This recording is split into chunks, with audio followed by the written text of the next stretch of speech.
মাননীয় প্রধানমন্ত্রী শেখ হাসিনা দেশে আসবেন কিংবা চলে এসেছেন। ফজলুল করিম মবিন পুরো পরিবারই বিএনপি পন্থী। ওনার বাবা জিয়া সরকারের সময় মন্ত্রী ছিলেন। উনি কিশোরগঞ্জ জেলা বিএনপির দপ্তর সম্পাদক এবং কোর্টের এপিপি।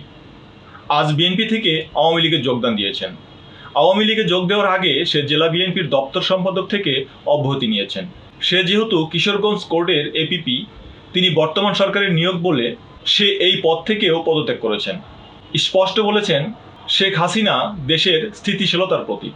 শেখ হাসিনা শুধু আওয়ামী লীগের নয়, দেশের জন্য তার বিকল্প নেই। এবং এখন পর্যন্ত 3টা লাইভে তিনি শেখ হাসিনাকে মাননীয় প্রধানমন্ত্রী বলে সম্বোধন করেছেন। তিনি এও বলেছেন, শেখ হাসিনা যখন বলেছেন দেশে আসবেন, অবশ্যই তিনি আসবেন। শেখ হাসিনা অবশ্যই ফিরবেন।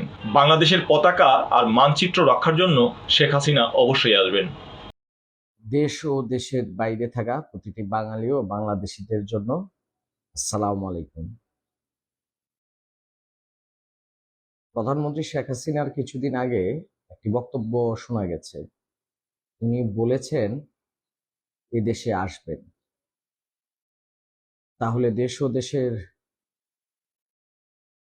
বাইরে থাকা প্রতিটি বাঙালি ও বাংলাদেশি আপনারা অবশ্যই বিশ্বাস করবেন মাননীয় প্রধানমন্ত্রী শেখ হাসিনা দেশে আসবেন কিংবা চলে এসেছেন।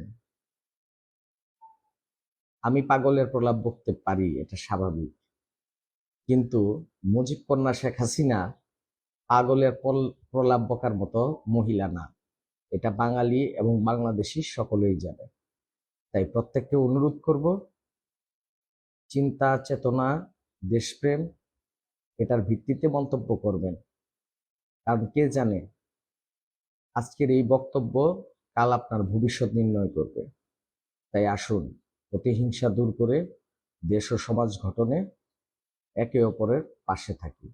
আর সর্বশেষ অনুরোধ থাকবে, বাংলাদেশ আওয়ামী লীগ ব্যতীত, বাংলাদেশের আওয়ামী লীগের প্রতিনিধি দল ব্যতীত এদেশে কোনো নির্বাচন হয়নি, ইতিপূর্বেও না, এবং যখনই হয়েছে তখনই কেউ এদেশের মসনদে থাকতে পারেনি।